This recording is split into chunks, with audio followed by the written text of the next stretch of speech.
People say a lot about our democracy. It's not over. We're going to expect more. Some say what they know. Is it that we deceive ourselves or not willing to discuss our differences? Others say what they think is right.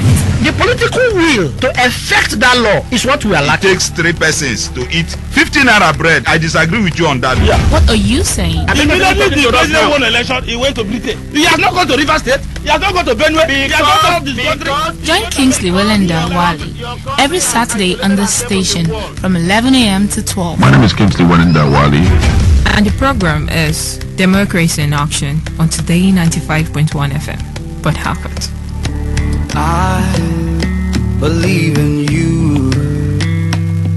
Do you believe in me? Democracy in Action has come a long way in 2 years. I think the program has made a lot of progress in what it has set out to do. I also think that there's a whole lot ahead. The structure of the program should be tinkered with a little bit. To get more and more people in and make the discussions much more robust. But all the same, I think the program has made tremendous progress. The idea itself is a good one. How people to speak up. We're talking general, want to address Nigeria issues. How are we addressing them? How do we follow through to the end? So it's not just in fact they talk. Let's keep talking and make the information as wide as possible. It's a good one. I've been a guest on Democracy in Action for a couple of times. It's an innovation when it comes to journalism, people participation in governance and what happens in their society. Democracy in Action has opened a new vista to how they can get involved and make their voices heard, and also get other opinions or alternatives on how they should get engaged with their government. Having said this, it also gives another opportunity for government actors to get a feedback on their policies, on their maybe called body language, on how they've been running the affairs of the people. And Democracy in Action is still evolving, so there's still room for improvement in terms of outreach, that network scope. If the lines can work more effectively to allow for more participation by citizens, that would be great. Democracy in Action has already opened the space for a public debate, public conversation on governance. So I say kudos to Democracy in Action. Happy birthday once more, and just keep the fire burning. It's working.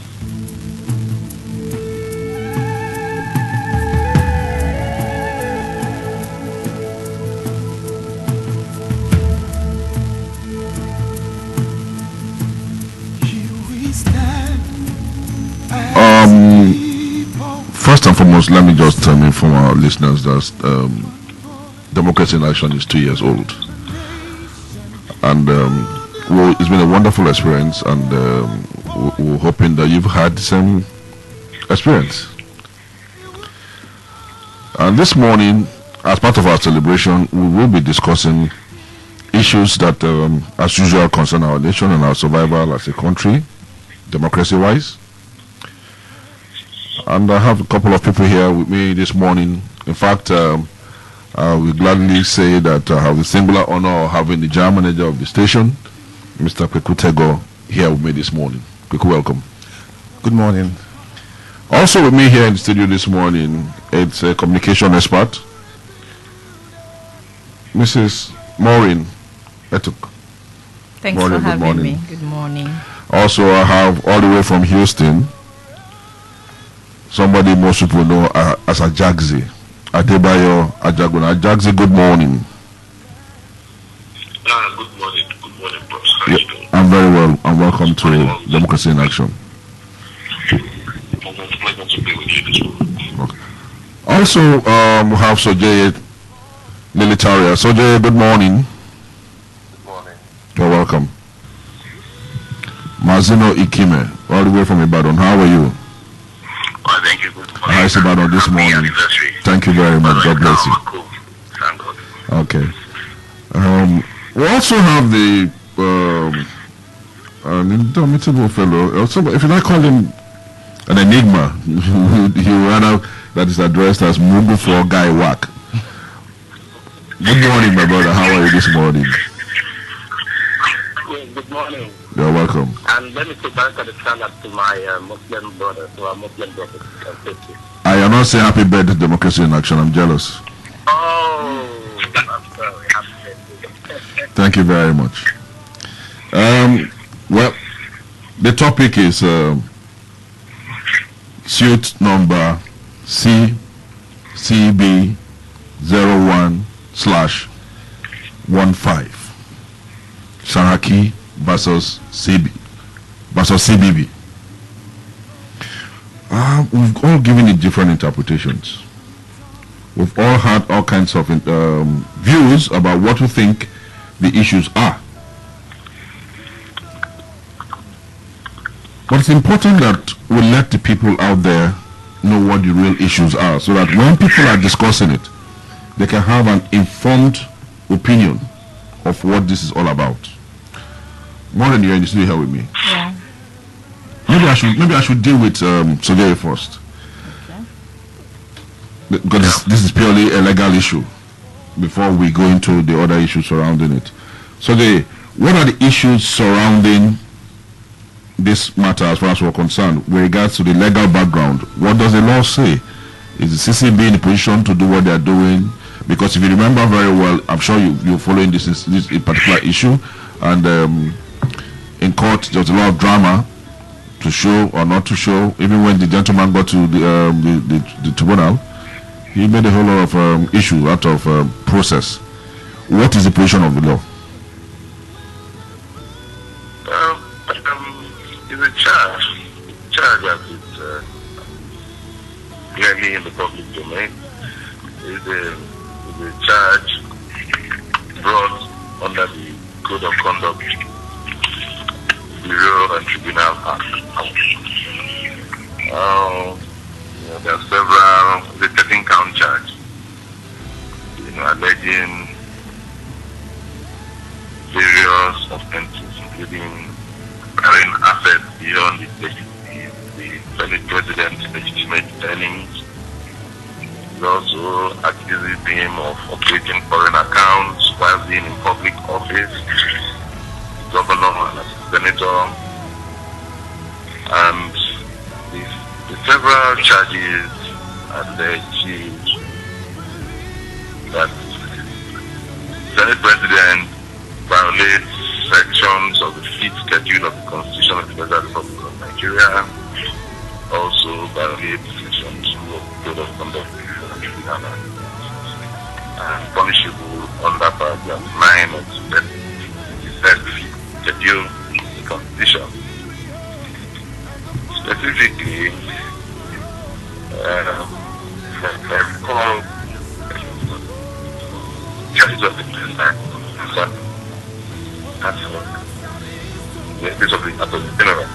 Speak up a bit, please.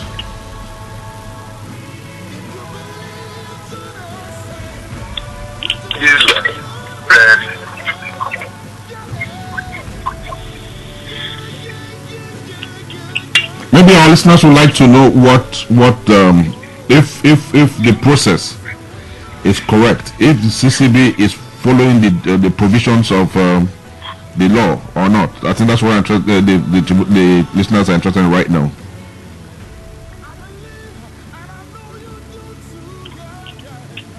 Hello, Sojeri.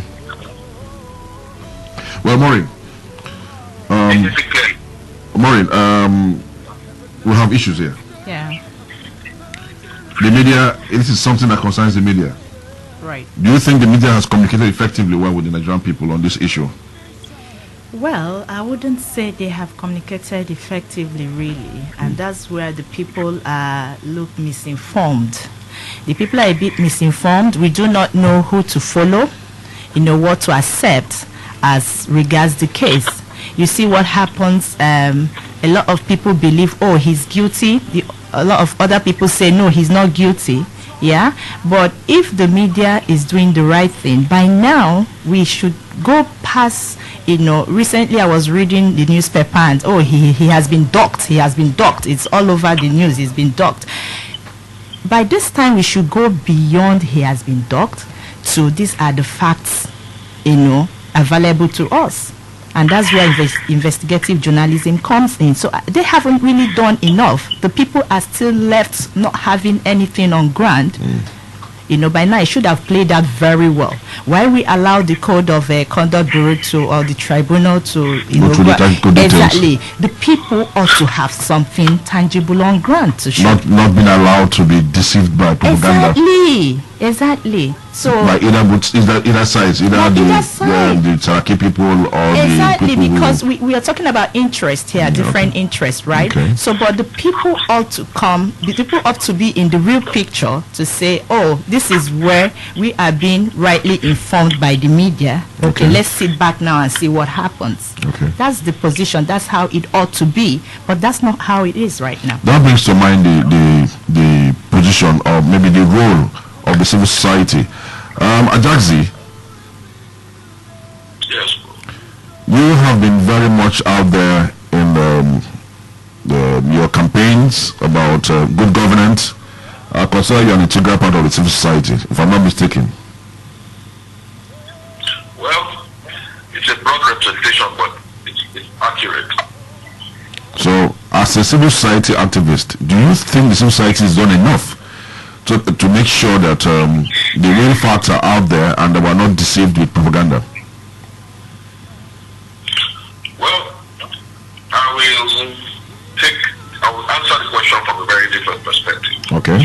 I will try to let you maybe see what it means to what we are witnessing in Nigeria right now is a little bit of more participation from the ordinary people, starting from the electoral process. And it's important. There's a message being passed out to the electoral class as I speak now. And that message is very simple. The people want to have a say. The people are going to have a say in Nigerian affairs from now until the future. What you would see is that the ordinary man is least concerned about the legality. I understand, I listen to the legal people, I listen to the media people, but there is a social element to this. You see, the social contract within the Nigerian leader and the Nigerian led has been one-sided. So you see a situation where the Senate President, in a way, might have walked himself into a situation where he's standing as the symbol of what the people really want to get rid of. I'm sorry to say that. You understand what I'm trying to say? Yeah. That's why I said I'll answer the question. Yeah? Yes, go ahead. Yeah.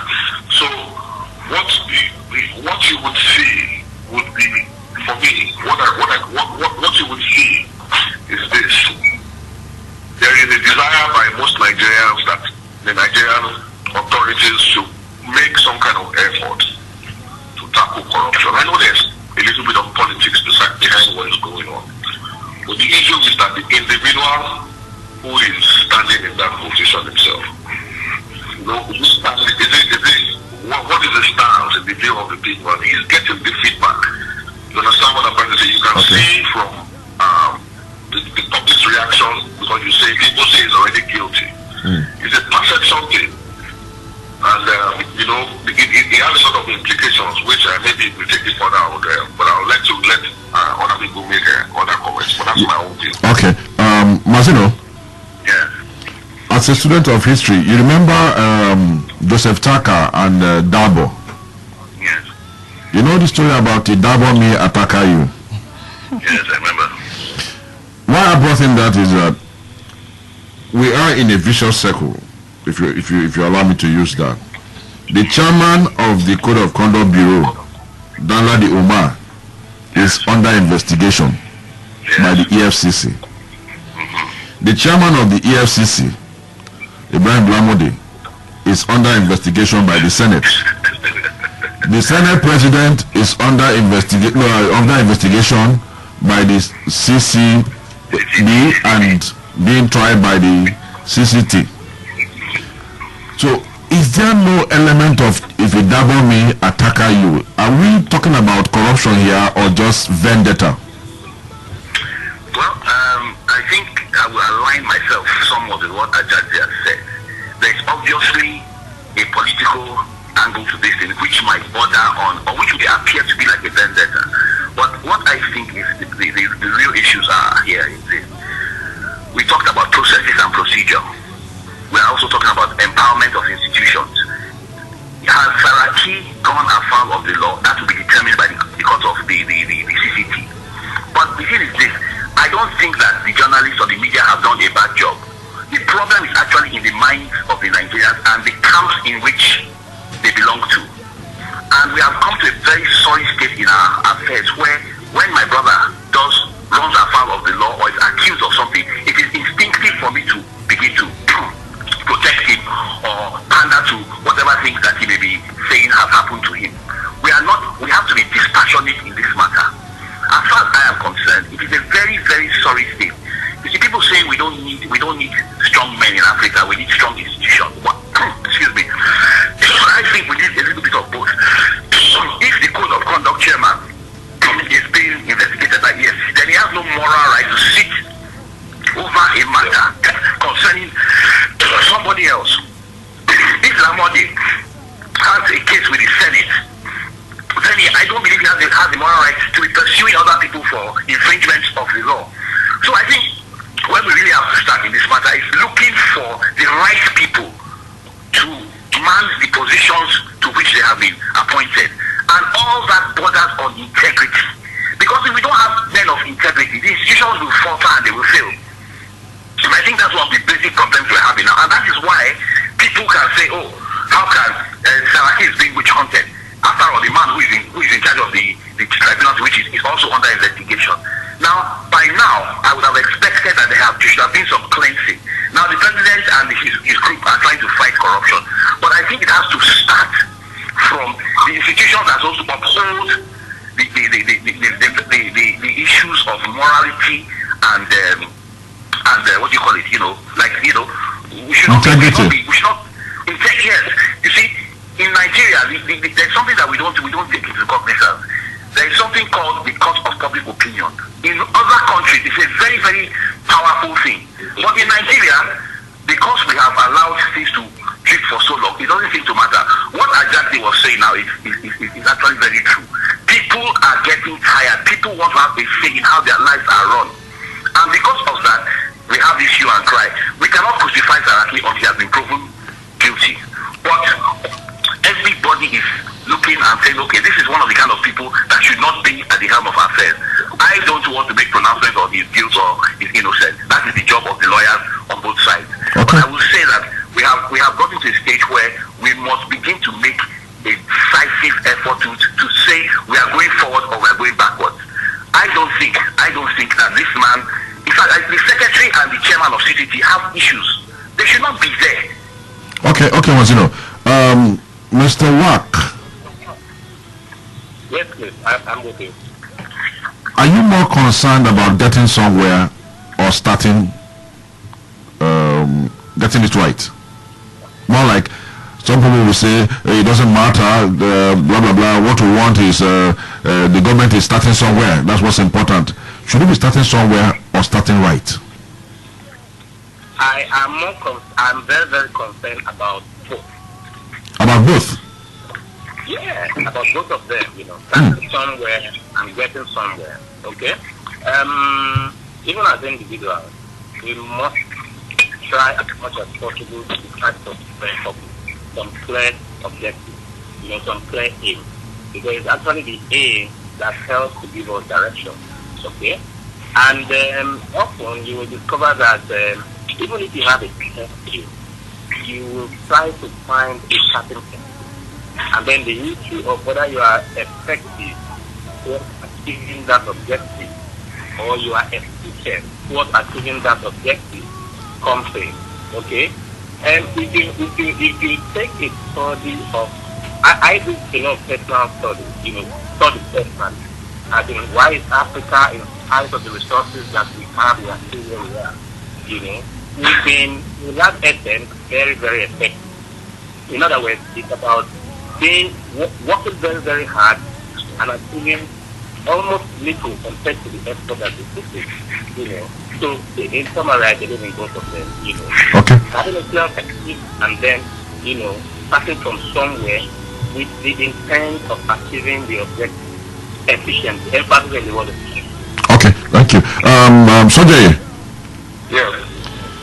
speaking as a lawyer, are you comfortable with the process? I'm very comfortable. Sorry? Comfortable with it. Are you comfortable with the process, how this whole thing is going? Legal process. I think the legal process is enough. The problem I think that social justice is so poor. The tend to constant to many because from the point as an average Nigerian to the public. Could you speak up a bit, please? We're having a problem with getting to you. Speak up a bit. My take on it is the legal process, legal process that courts where that is arranged is recognized for constitution, is a court document stated, the charges are not effective. Let Saraki go for the tribunal by the and consider something to go there and defend himself. It's one thing this law of his cause. So it's all about this needed and very political. I think,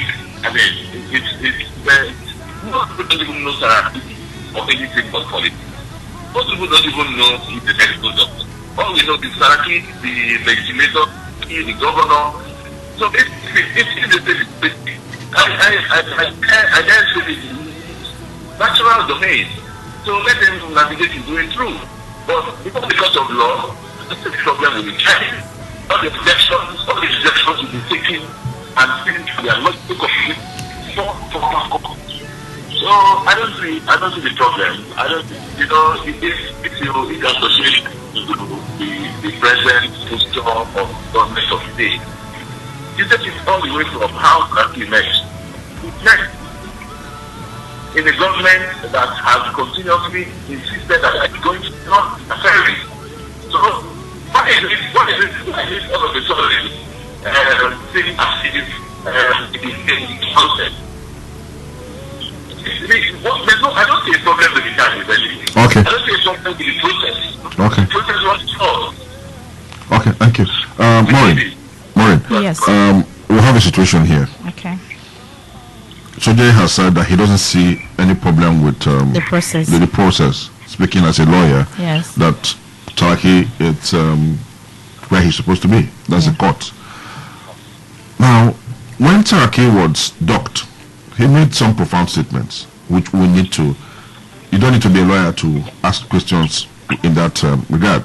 He said, one, that he's here because he's Senate President, which presupposes the fact that if he wasn't Senate President, Nobody would be have remembered. boarding. Yes. Which means that a whole number of people are out there Who are who are corrupt. walking straight. Take a practical example. The suit number, it's CCB/01/15, which simply means that's the first case that tribunal is handling for the whole of 2015. So are we saying that in 2015, only Saraki has wrongly declared his assets? That is one. Then two, and most another that bothers me really, I want us to address, I'm sure everybody here will be part of that discussion.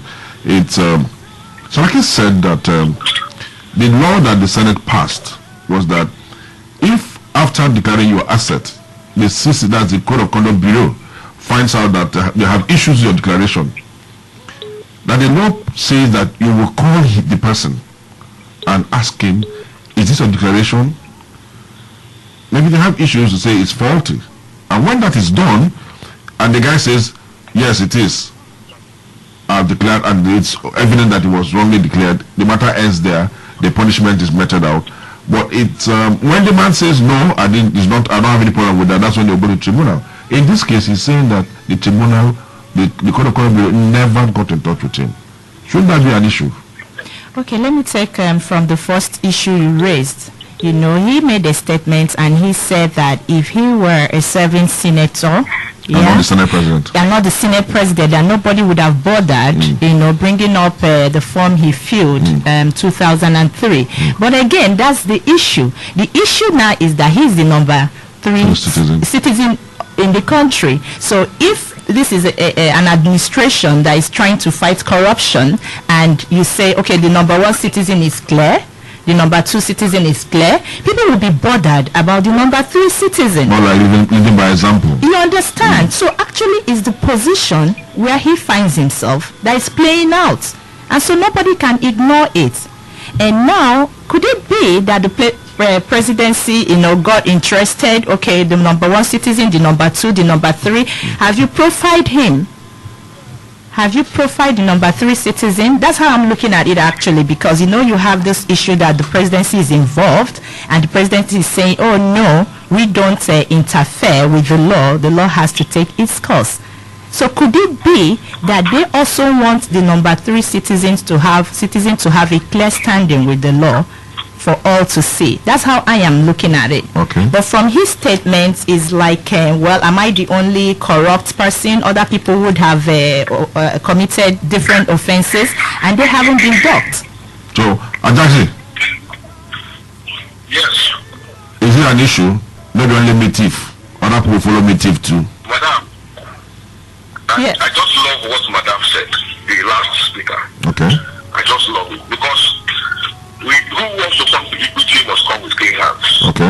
Our president and our vice president filed their CCD forms, I think, before they were sworn in. And we put pressure on them to make it public. To make it public, even though it was not even a requirement. Do you understand what I'm trying to say? At that time. But we put pressure on them and they made it public. We know essentially how much our president is worth. We know essentially how much our vice president is worth. So we gotta look at who is the guy sitting on the number 3 position as well.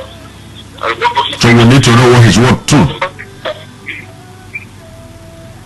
The first thing we start looking at is the guy, in fact, he's been a public officer for the past 15-16 years. So he declared his assets before. Let's take a look at it. And immediately there is discrepancy. And then we get the drama. It's the drama that made this very interesting to the public. That's the truth.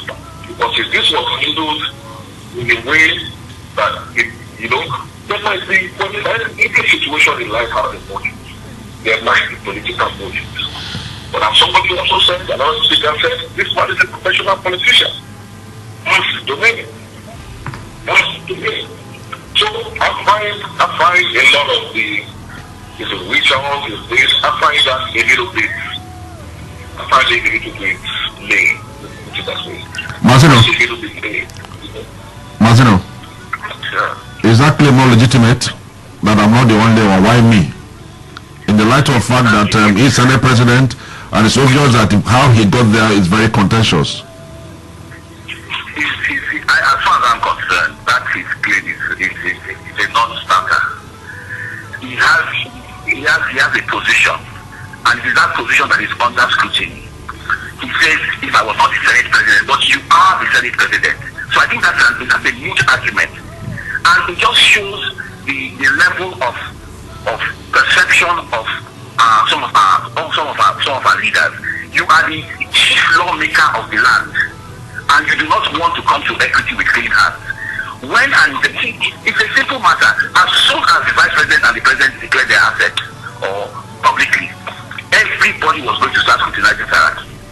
And we have to, the lawyer in the house has said something. There has been a lot. There's too much drama. If Saraki himself had written or gone to his lawyer to the tribunal and said, look guys, there's a process that you guys have missed.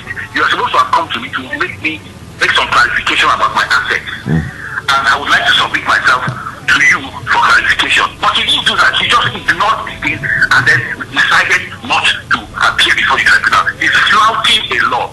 The CCT, the laws that establish them are there. They are performing a function.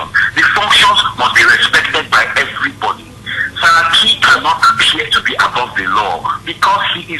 lawmaker, or at least he's supposed to be a lawmaker. I don't see anything. You see, that kind of statement coming from me, as far as I'm concerned, and with all due respect to the office, is rather irresponsible. If you were not the Senate president. But it was rather that you are the president, and like some other people have said, you are a professional politician.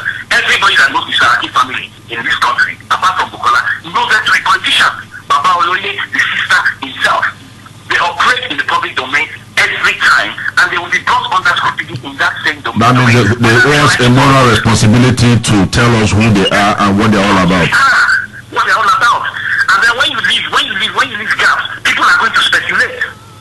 When you see, all these things like interlocutory injunctions, perpetual injunctions, and so on and so forth, I always marvel at them. If I am sure that I am clean, I will present myself.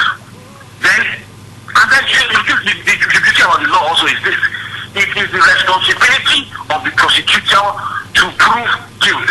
It is not the duty of the defendant to establish innocence. So it makes it even more difficult for the prosecutor. So why do you disturb yourself? Go to the CCT, sit down there, like the law applies to you, and then defend yourself when you are called upon to do so. Okay, no, but I need, at this point, I think I need to go back to Sojoy. Sojoy, are you with us? I'm with you. It's the duty of the prosecutor to determine the guilt of the accused.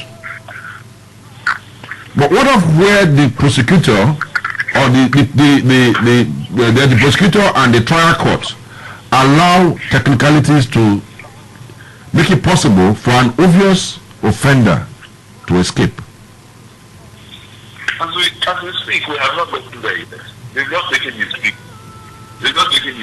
No. It's not an issue. It's not an issue that I said the law says that if I've wrongly declared my asset, the Code of Conduct Bureau will call me, invite me.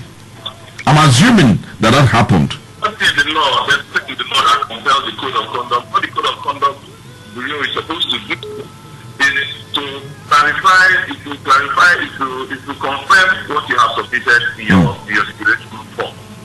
And in the process of confirmation, they can call you. Is it can? As a lawyer, we should be mindful of what? Is it can or should call you? They are not compelled to. Okay. Not compelled to. It's part of their duty. Okay. To confirm what you have declared.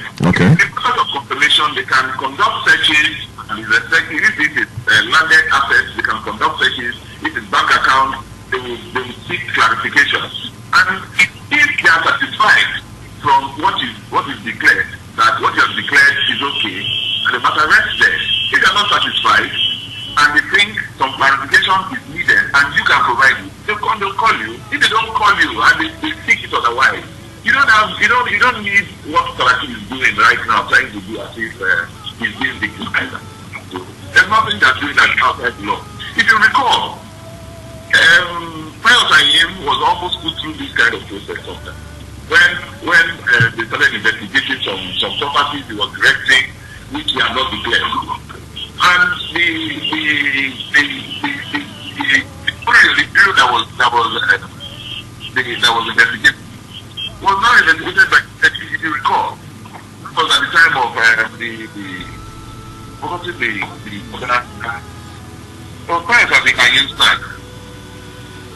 there's no problem with the law.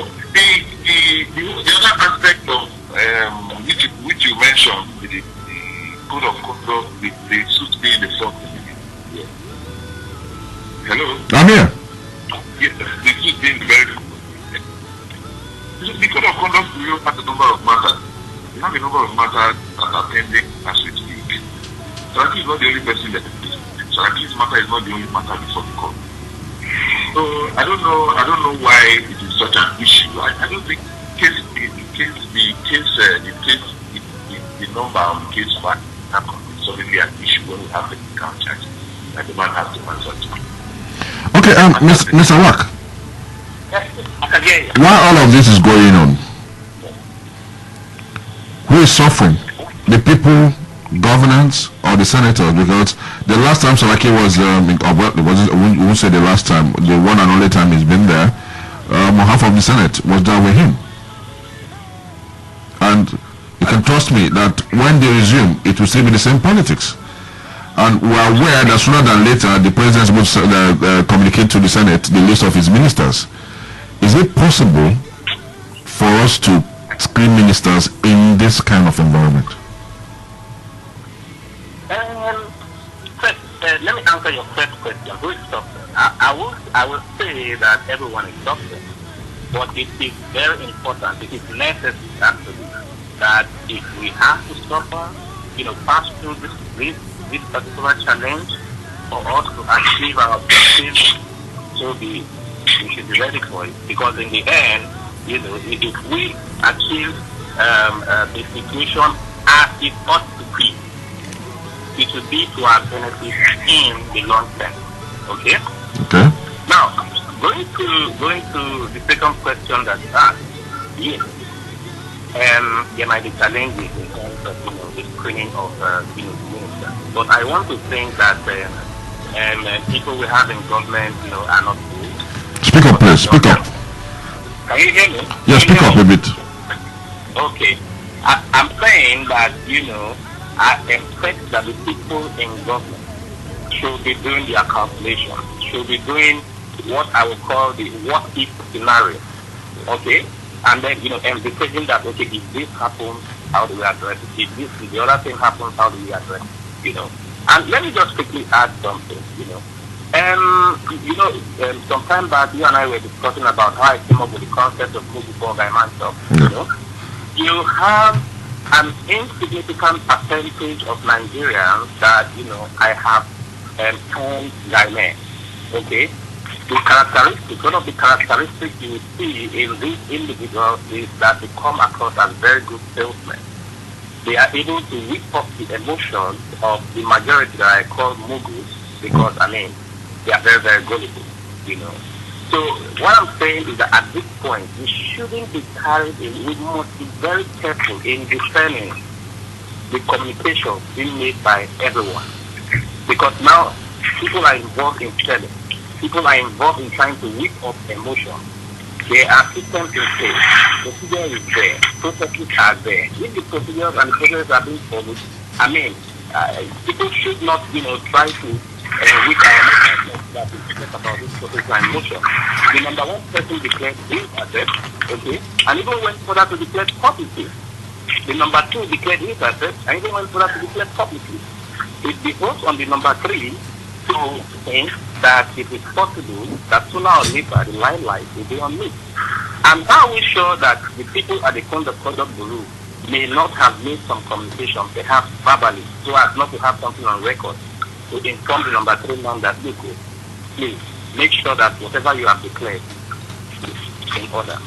Ajaxi. Yes, bro. You walk the streets of Houston sometimes. Yes. Do you get to situations where people look at you like somebody from a place where public officers don't have conscience?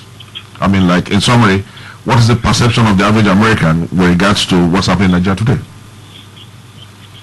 Houston is a very unique city in America to the Nigerian because it shows the good, the bad, and the ugly of Nigeria. It's a microcosm of the Nigerian society itself. Let me put it that way. You have because Houston it doubles as the capital of the oil industry, and Nigeria is a significant player in that industry. We have a lot of high-level Nigerians here that work with many of the multinationals. You understand what I'm saying? Okay. I think the most senior person is strong with this office in Houston here as a Nigerian. So we have that level of Nigerian people who portray us in a positive light. You understand what I'm trying to say? Okay. We have, politicians, but we also have, the other guys who also show the negative part of us. But essentially, a lot of Nigerians coming, public officials particularly coming to this part of to this city, particularly OTC May of every year. OTC is the biggest oil and gas exhibition in the whole world, and it happens there. And Nigerians come around and throw money around, with reckless abandon, and so we are perceived as citizens of a country with a lot of money. But just the honest part, that's the honest way I think we really are. We have a lot of money, a lot of brilliant people, but we just can't get it right to, make our country work. And what has changed, what I've noticed in the last couple of months is that the perception of Nigeria is a little bit the change of leadership has set some kind of new expectation. I mean, whether that expectation will be met or whether it will be a disappointment, we cannot say for now. But there is some kind of hope that maybe Nigerians at this point in time, can get it right. Our people are here in New York this week now. It's not a jamboree. It's always a jamboree. Typically, it's a jamboree. The world knows us. But this time, it's not a jamboree. We're taking seriously in whatever is going on. So, the things are changing. And the fact that, as I say, we are making efforts questioning people as high up as the number 3 citizens in the country, these are positive signals to the world. We might not get everything we want to get from it, in a go, but we're sending the right message. That's I hope that the last year's notices, May, I think the election had already happened, but the president wasn't sworn in. The Nigerian president here was very light. I was a notice in 2013 and 2014. Very, very light. Because it was a new government. People didn't want to come here to come and show off, which was what they did previously. So things have changed a little bit. Okay. Perceptions have changed a little bit. All right. To keep it up. All right. The program is Democracy in Action. My name is Kingsley Winenda Wali. I have in the studio this morning and some other people at large discussing the issue of suit number CBB/01/15. Maureen Etuk. Ajaguna Adebayo, Mazino Ikimi, Soje Lilitaria, and Muguwak Gaiman Chop. You can join the discussion by calling 0815-5951-951, 0815-5951-951, 0817-0000-951, 0817-0000-951, 0810-9510-951, 0810-9510-951, or send a text message to 0701 933-9962, 7001 933-9962. Okay. Already have them. Hello, good morning. Hello. We lost that. Maureen. Yes. Same issue. Governance is suffering. Exactly. Well, you see, change is a threatening factor to development. Yeah. So people are used to, in Nigeria, as it is, we have been used to a particular way of doing things. Some people are actually above the law, so to speak. So this there's a way things turn around and people don't welcome it. For instance, what is happening now, it feels like he shouldn't be called to question. For some people, his supporters. Yes, it feels like, this incident happened 12 years ago. People suppose that it should be wiped off the surface of the book. Why call up an issue that happened? Don't status bad. So it's important that whenever the system wakes up, like they say in Pidgin English, anytime man wake up, in morning. In morning, exactly. So you see, things are changing around us now. The perception is changing. People are more aware of their environment. Nigerians are more participatory in what is happening around them, and that's where the media comes in. Hello, good morning. Hello, good morning. Yeah, could you speak up, please? Yes, sir. This is David. Calling from David. Okay. Your question or contribution, make it very brief, please. My little contribution is if you look at what clue how the system is training, it also looks as if he's being wind hunter. From the period of how he was performing as a president, problem with HC and part of the city. My own observation, it looks as if the whole thing is clean out from the root. But there, just as it says. No, if I got you right, what you're saying is like, it looks like this whole thing is shrouded in politics. Yeah. It's not about the Nigerian people, it's not about the law, it's not about the fight against corruption, right? Hello? You're saying that it's not about the war against corruption, it's more like vendetta, politics. Yeah, I'm saying of my own point. Okay, thank you very much. All right. Everybody seems to believe that it's... Hello? Hello, good morning. Good morning. My name is Larry, calling from Jakarta. Okay, your question or contribution, please. I think what I want to say about this teaching is this is not how politics need to react or behave. If you look at the sermon, he was giving while he was under teaching. Did you say sermon? It was a common citizen. Did they allow him to give that sermon and story he was giving?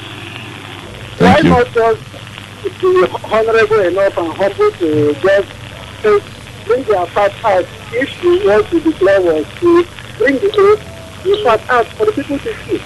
Rather than saying if you are not a senior president, who asked him about if he was a senior president or not? Does he have to answer? These are issues that we need to face, not politicizing or talking about. Not drama. Yeah, you understand? So for me, let him go and meet with leader people and gather all his facts and come to the PPP to answer the crime that they have been leveled against him. Thank you very much.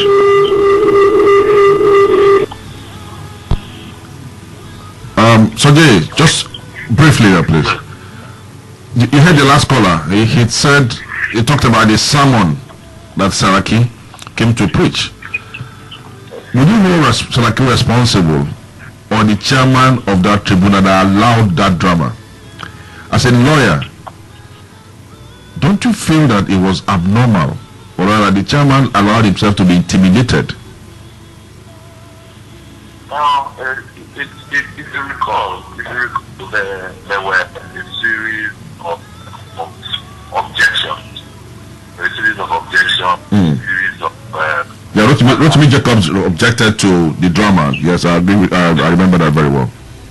Yes, but for a chairman of the tribunal in that kind of atmosphere, I think he was in order to let the accused, ventilate particularly, because from my understanding of what was happening there, the Saraki team was still fishing for escape routes. Part of my expression, they're still trying to tackle out anything to hold on to. They could have led that they were being intimidated, they were being shot out. So, they could claim that they were not being given fair. So, I think the tribunal chairman just let it flow. Not let it flow. So, indeed, the public and everybody will see the process of what it really is. I keep recalling this visit when was being investigated by the ICBC. Okay, so just hold on there. We'll have a caller here. Oh, sorry, we lost him. I think what Sujay was saying is that, if I got you right, is that the chairman of the tribunal just allow things to flow instead of giving him an excuse to now drama again that, oh, he was intimidated, blah, blah, blah. I think that speaking as a lawyer, what I would expect is that you say that the rule of the court should have been allowed to take precedence over any other sentiment. Okay, hello? Hello? Yeah, good morning. Yeah, that's it. Good morning. This is 05, calling from Port Harcourt. Okay, your question or contribution, please. Yeah, okay. What I see playing out is a bit tricky, okay? Because I say that because there are a lot of things, there are a lot of promotions to it. But what it says basically to run is that tomorrow is pregnant, tomorrow is heavy. We don't know what it is. This is something that has happened several years ago. And today he's been called to answer questions. Okay. We don't know all the issues involved because most of what we are hearing are reported speeches. But then what is playing out is that we need to tidy up, we need to clean up our act so that when tomorrow we realize that we may have done something wrong and want to correct, because people will start to look back at what we have done. Because what is that I know without trying to pass judgment, there is hardly anybody, hardly very few people that are up there today that have not gotten themselves involved with one ticket thing or the other. But does that mean that we cannot move forward? Yes, we can move forward. But let us be able to come to me and say, yes, I did certain things in the past and I'm trying to move on. But not to sit around and now like try to create ourselves as larger than life. There are issues. I don't know the whole details of being in politics and all. So what you're saying, in summary is that we should all be cautious of Judgment Day. We should be cautious of tomorrow because what we do today has a lot waiting for us until Christ comes. So let's be mindful because everything we're talking about, we're speculating a lot. So what is plain is that there are certain things that we didn't tidy up in the past that seems to be playing out now. That is what I want to contribute. Thank you. Thank you. Hello? Hello? Is that 95.1? Yes, sir. Good morning. Your name and where you're calling from. The program is Democracy in Action. Yes. Daniel speaking from Zimbabwe. Okay. Okay. President Obasanjo once said that Nigeria is a very difficult place to rule. Nigeria is a very difficult place to rule. Everybody, all the speakers, everybody, except children, we all agree that there's something wrong in Nigeria. There is corruption. Very good. Let us start to do something. While everybody has agreed, there are some people who are saying, hello? Go ahead.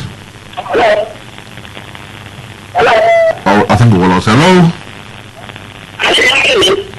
Go ahead, I'm hearing you. Maybe you need to turn down your radio, TV or something around you is interfering with the discussion. Okay, so what I'm trying to say is that while everybody is saying this, there are some people who are saying, when you have to, no, don't go to that man, that is my man. You know, the law is this and that, this is what we are not facing. But one of them has agreed, to take care of corruption. The moment you point one person, another person says, no, the other is switch on this. This is what we are broken. Only which all those who are talking, they are only wisdom left. I tell you that they're all rubbish. Thank you. That's a hard one. The people are talking rubbish. What's his democratic right? I think that's to hold an opinion. But basically, the issue here is that he feels that we should concern ourselves more with the fact and not the technicalities. Exactly, and not the sentiment. Yes. That we should really bother about if Saraki is guilty. I think it was Mazino who raised that issue that Nigeria should bother about whether Saraki is guilty or not whether he is Senate president or whatever. We should not be swayed by the lane. They had some stronger language there. I would rather go with the one I feel safer with, the lame excuse that he's been victimized, because if he wasn't in the position to be victimized, he won't be victimized. Maybe for somebody who spent the rest of all of his life, adult life, in politics, we have a right to demand that it's come out clean. We'll go for a short break, and after that we will come back. But before then, Maureen. Yes. Do you think that the media should actually take it off from here? Yeah, the media have a role of setting agenda for the people. So believe it or not, people don't just get news off the streets. Yeah, everybody, you can imagine the number of people who are actually tuned, listening to this, program right now. That's where they get their news from. They get their news from stations like this. They get their news from newspaper. Ordinary people wouldn't know who Saraki is. Personally, I don't know him, in person, but I know him as the Senate president. Yeah? A man who has lived all of his adult life as a politician of public till. Yeah, you see. So how did I get to know that? It's from the media. So the media should be more active. Exactly. Okay, we'll be right back after this.